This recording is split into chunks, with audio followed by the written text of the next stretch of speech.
organized with the grad students at UCSC and the CSA.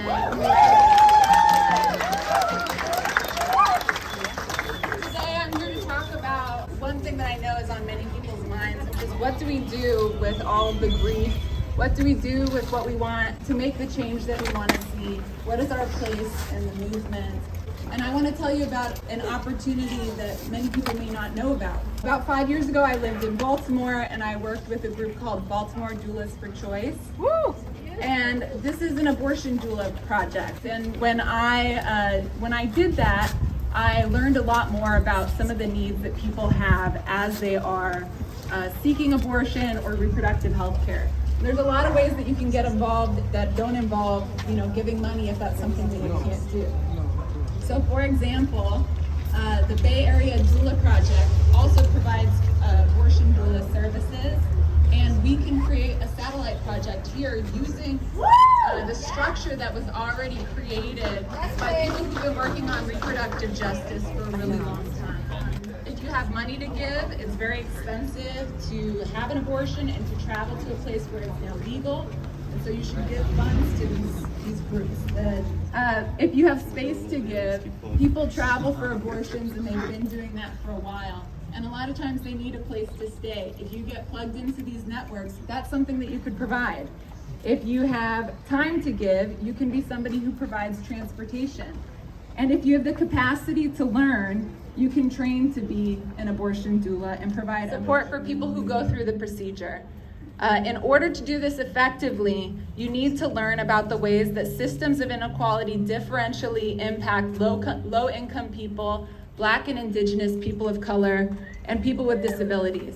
You can't do this work without knowing those histories.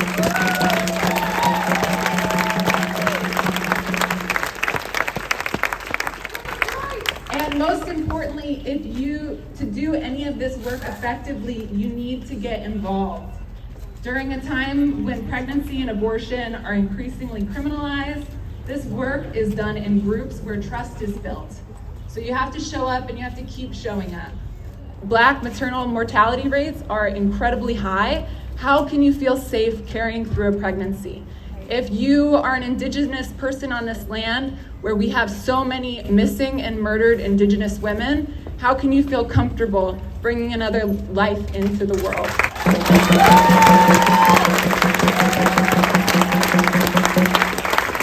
And as we've heard, this is not a single person issue and everybody needs to be involved to fight back. We have to abolish police. We have to fight for economic justice. We have to fight for land back for Indigenous people. Without those, you cannot have reproductive justice. So it's time to get involved. And I think DSA is a great place to start. I hope to see you all at our next monthly meeting. Thank you.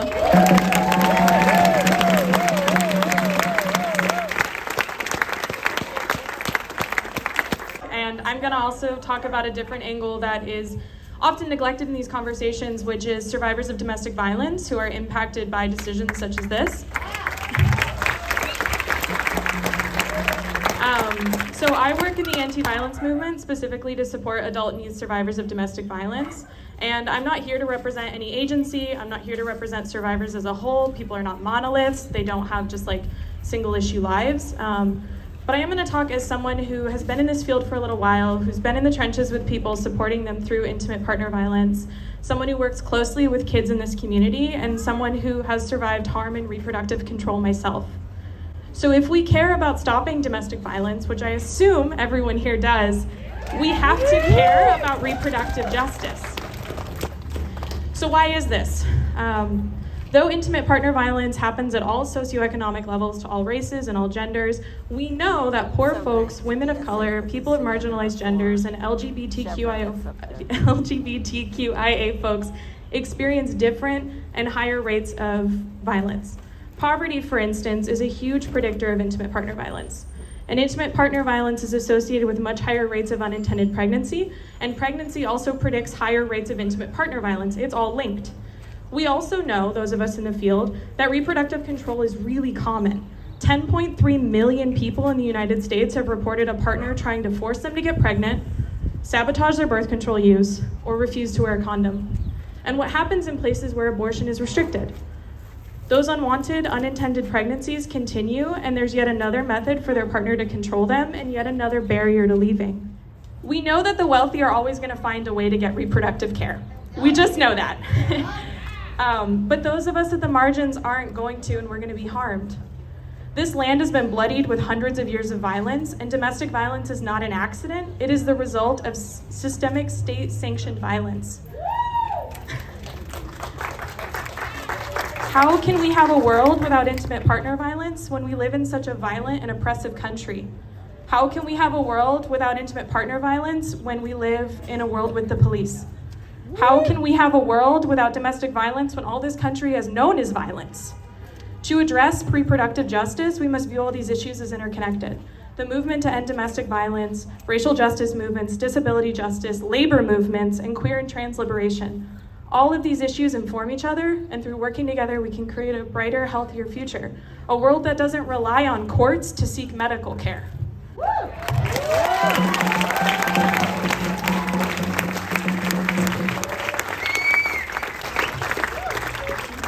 This court ruling is a public health issue, a human rights issue, and a domestic violence issue. And for those of us who are survivors of intimate harm, like myself, I imagine some of us are feeling pretty fucking hopeless. We might be feeling like our bodily autonomy is being stripped again, like it might have been by those who harmed us, and it's triggering and it can bring up a lot. But I encourage any of you who are feeling that way to care for yourself, to honor how this feels for you, and to look around you and remember there are more of us than there are of them. Thank you.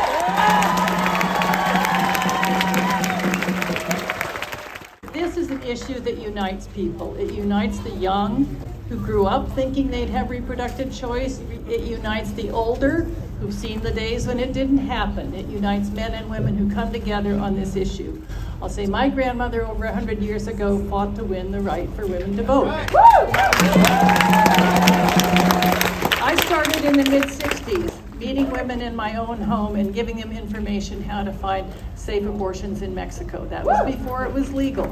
Worked hard for years, and I know many of you have done the same, to gradually assert these rights, hold on to them, improve them, and extend them, because what you other speakers have said about this burden is hideous for everybody, but it falls completely disproportionately on those who have the least resources, who are the most marginalized. Absolutely true. And we are lucky to live in a community and a state that is unequivocally, unapologetically pro-choice. It is a pleasure to work in a community like this, and I want to now introduce Leslie Connor, Executive Director of Santa Cruz Community Health, who's been a champion for equity, accessibility in all forms of health care. And we have wonderful people lined up who want to share their views, their voices. Leslie.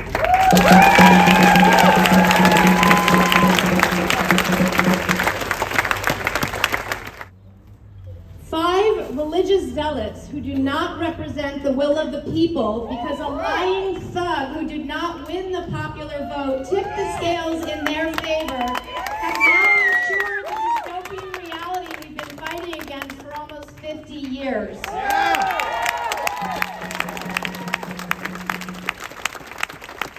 Judicial extremists backed by a vast network of legislators, lobbyists, lawyers, PACs, and corporatists purporting to serve life. These people with their fucked up morality that would put more guns into the hands of more people, even when children are the victims of those very guns. These people who criminalize the poor and have nothing but contempt for those who struggle or those who look differently or love differently. These people for whom freedom means murderous weapons, not the freedom to marry who you love or the freedom of a truly colorblind society. These people for whom life means forced pregnancy, not a commitment to the long, healthy, promising lives of newborns once they leave the uterus.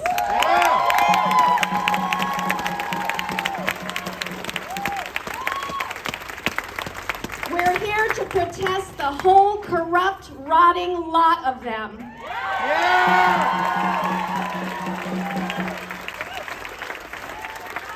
To Alito, Coney Barrett, Kavanaugh, Roberts, and Thomas,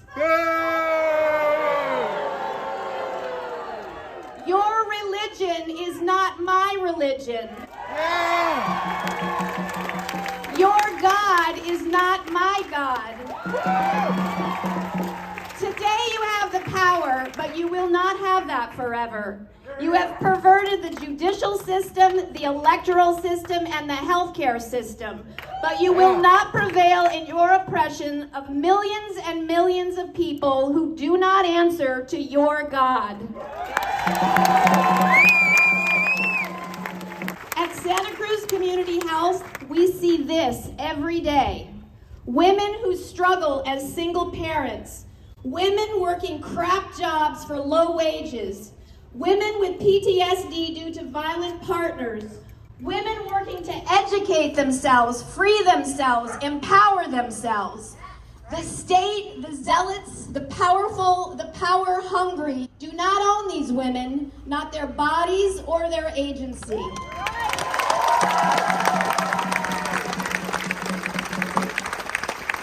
We stand with women and people all across the country today, tomorrow, and every day until love, respect, dignity, fairness, and yes, the right to an abortion, a woman's right to decide for herself if she will bear a child, is our common, lasting, unshaken reality. Thank you.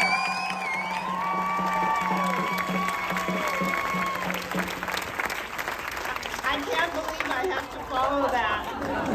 Thank you, Leslie. So my name is Gail, and I started volunteering at Planned Parenthood in 1973. Right after Roe v. Wade. And in my wildest dreams, if you had told me that almost 50 years later this would happen, I would have not believed you. I just feel gutted today. It's for a lot of us, it's our life's work, and it's just been, it's just been trash. I think it's fine to take today and just feel sad, but after today, we have to get to work. We have to end this travesty. There is no justice, as everyone is saying, until women can make their own choices about their own bodies anytime they like. My baby, Elena Lucia, 8.5 months pregnant, and hold my heart and just lead us through a quick breath. In through our nose, and out through our mouth. In through our nose, feel that palpitating heart, feel that rage, feel that anger, feel the despair, feel the grief, and exhale. And exhale again. I wear a lot of hats. One of them is mom, and it's something to be said of parenting during a pandemic, to be a leader in your home, to spread information that isn't just feel-good information. As a Christian woman, as a young mother, as a social justice advocate, as a community leader, it's a tremendous responsibility that I feel to share with my son, to share with my future daughter, what kind of world we want to live in. It isn't common sense when values are not common, of dignity, of humanity, of love, of acceptance, of belonging, of significance.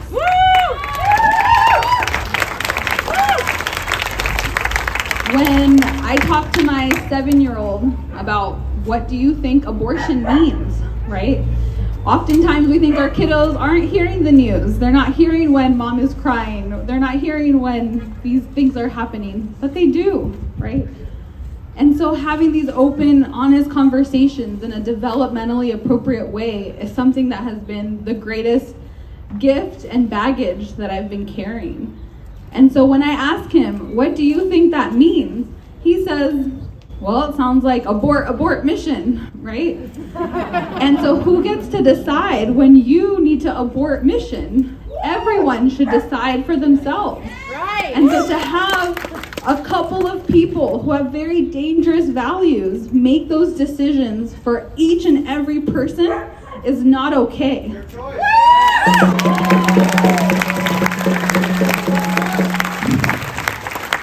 That is democracy, that is not the world that I want my children to inherit. That is not the common sense that they'll have when they're shaping and abolishing and dismantling these oppressive systems that they can recognize at 7 years old to see, yeah, that doesn't make any sense. And so who's in charge of those 5 people, right? Well, guess what? He also comes with me to drop off our ballots. He also comes with me and we talk about what that means when people of color are actually given more and more barriers to be able to make these choices for themselves. We talk about what it means that we're so privileged here in California that if we wanted access to health care, we're able to receive it. But what does that mean for our family members, for our tias, abuelas, sisters, comadres that are in the 26 other states? I mean, if a 7-year-old can really grapple with this understanding and know that this is not okay, and it's okay to feel grief, it's okay to feel gratitude for community, gratitude for the opportunity to center ourselves on hope, because this is hope. He doesn't just get to see mom crying about these big decisions and is like, why are you on social media, Mom? You know what, honey, you're right. I need to turn this off right now. I'm triggered, right? And so again, I'm here as a mom first and foremost, and as someone who is just incredibly, incredibly tired. So tired.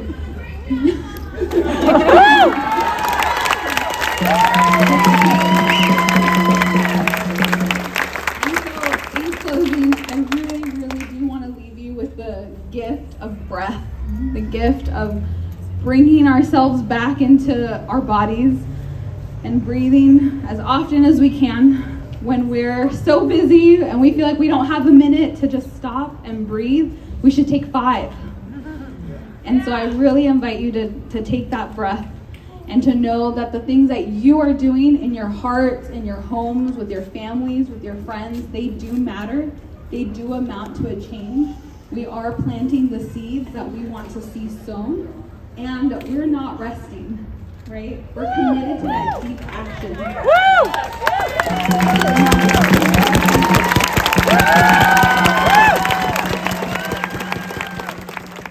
Where the womb is now a crime scene.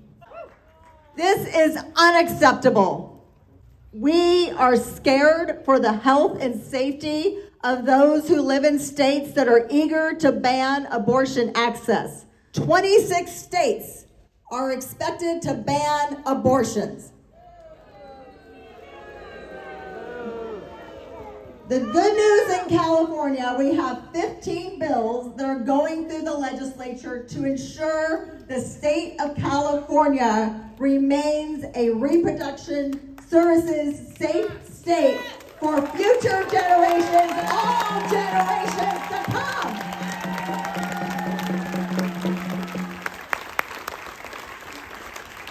And one very important measure we're trying to get on the November ballot that would put in the California Constitution an amendment that is going to say that we are guaranteed access to safe and legal abortion for generations to come.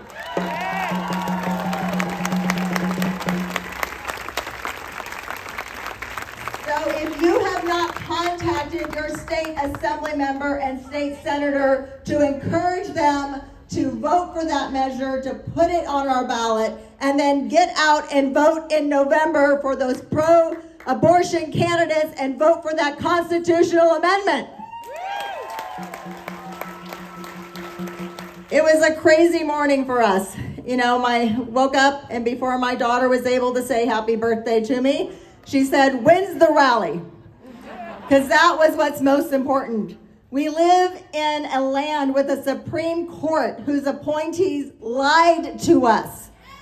Understand, they lied to us under oath that what they thought was settled law, and they have now waged war against those in our country who can get pregnant. So who is next? How will we ensure that we can continue to make choices about contraception and who we marry?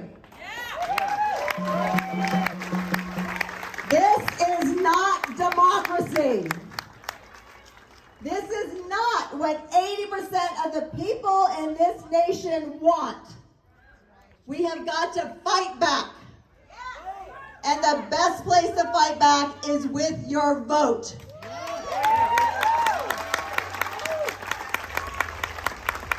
Voter turnout in the June primary was so low. We cannot let another election go by where people sit at home and not make a decision. That's what got us in this horrible situation. So make sure that people get out and vote, and because understand that on the November ballot, vote as if your life, the lives of your sisters, the lives of your daughters depend on it, because it does.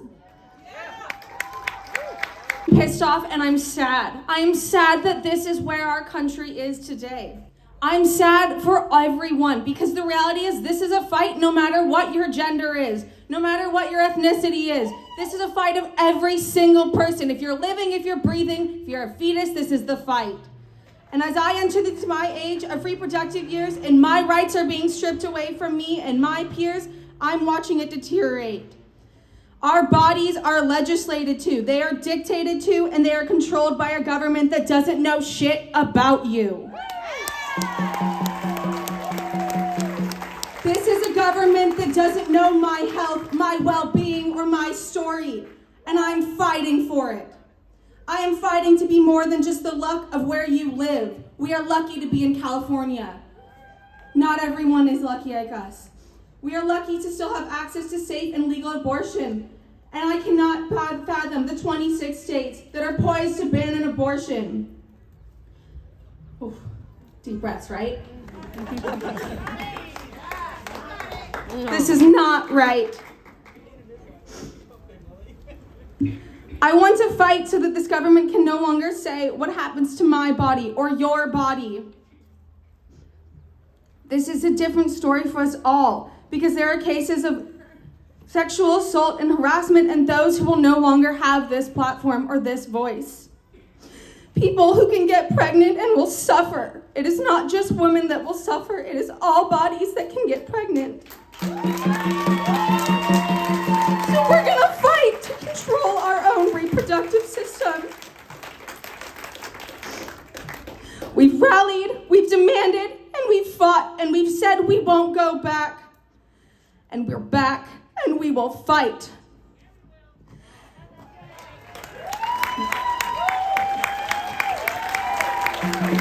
When we were talking this morning, I told her that I've been fighting this shit for years.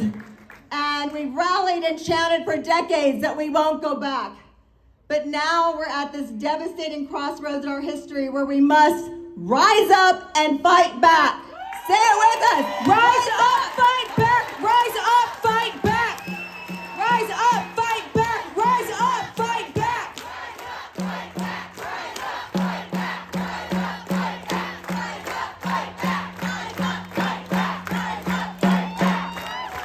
Take that energy and let's make something happen. You guys can do it. I believe in all of you, and make sure you vote. Thank you very much.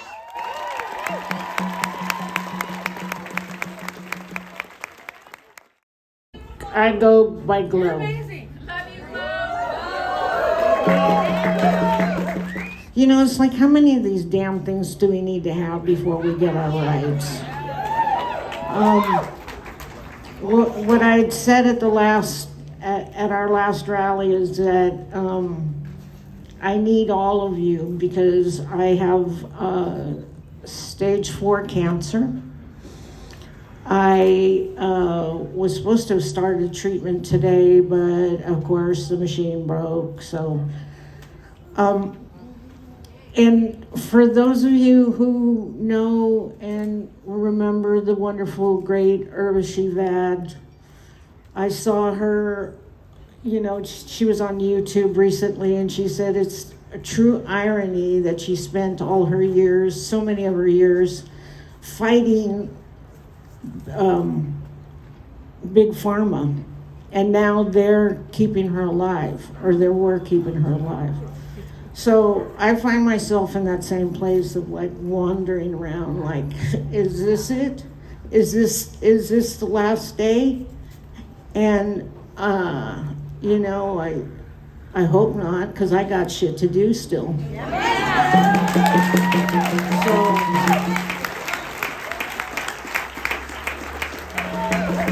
So what's the point here? I can't do it. I can't do it anymore. I can't do it by myself. I can only do it with you. And you know, it's terribly important to me that there's a handful of kids that need to keep coming up here, Eli. Eli.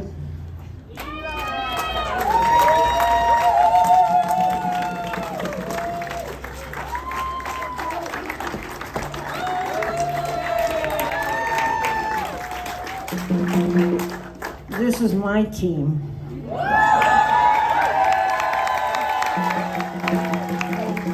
when I can't do it anymore, they're going to be out clipping dahlias for me and picking up the dog poop and and coming around and making me laugh. So this, you know, I as regular as a clock can be, these guys come around right when it's time to put lights in the trees and in Halloween lights, and we do stuff together, you know, like, look, I'm 60 something and they're littlers, but they like hanging out with us and I like hanging out with them. So that to me is our future. There's still some at home. They're too young, but you know, follow them. Follow Gail's daughter. Follow Leslie's daughter. I have one other thing to say. We have a chance of a lifetime to elect a woman of integrity, of, you know, great thought, compassion, and she cares about all of us, and that doesn't happen very often. I mean, when was the last time that we saw a woman on the Board of Supervisors? Hello. You know, it's time to spread it around, and it's time for us that have knowledge to share with them, and they're teaching me how to ride a bike again. So, Maiva, Eli, and what's your name, tall guy? Finn. Finn. He's named after my cat. You cast it into me. Maybe other way around. I know. So our hope is here, and they're, you know, they're dragging me along, so I hope you know, just be there for each other. Let's be a community like we used to be.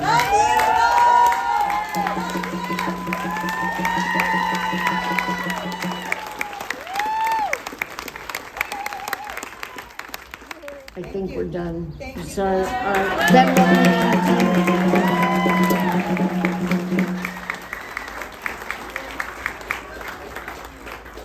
Okay, that was Gloria Nieto, longtime Santa Cruz activist. And we have one last speaker today, Dr. Rose Lovell from Santa Cruz Community Health, physician. Thank you.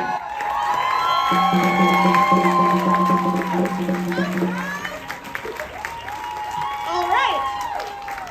My name is Rose Lovell. I am a licensed and board certified family physician from Boulder Creek. Shout out. I started my career as a volunteer at our local Planned Parenthood.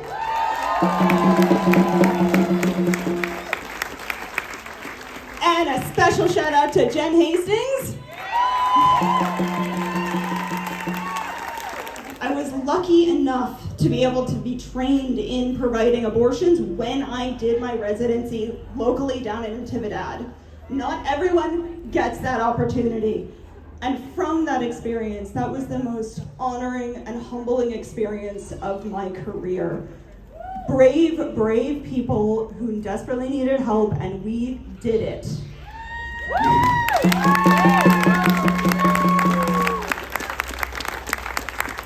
And I am sick and tired of politicians telling me what I can and cannot do in my own exam room.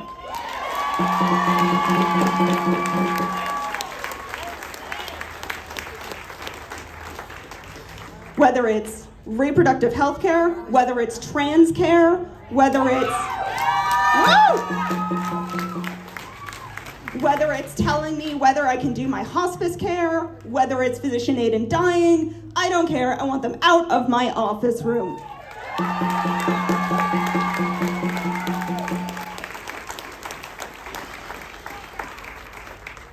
Abortions are incredibly important human rights, and I hear over and over again, I just want to also shout out, they're not just women's rights.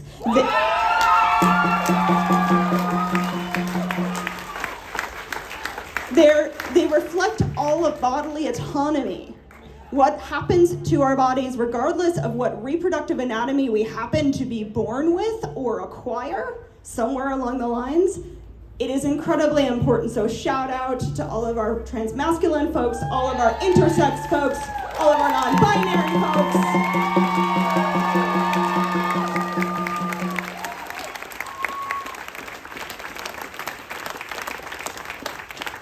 These are human rights. I want to close. I'm sure there was more I wanted to say, but this was a last minute, oh, I get to close? With some words from Audre Lorde.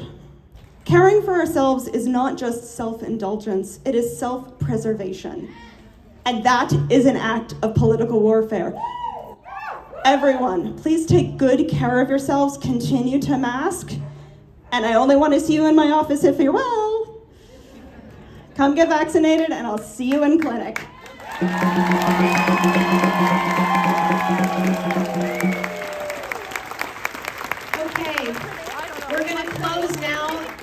Thank everybody for coming. You are an amazing group of people that show up. Keep showing up. Vote. Donate your time. Donate your money. And keep the faith. Good night.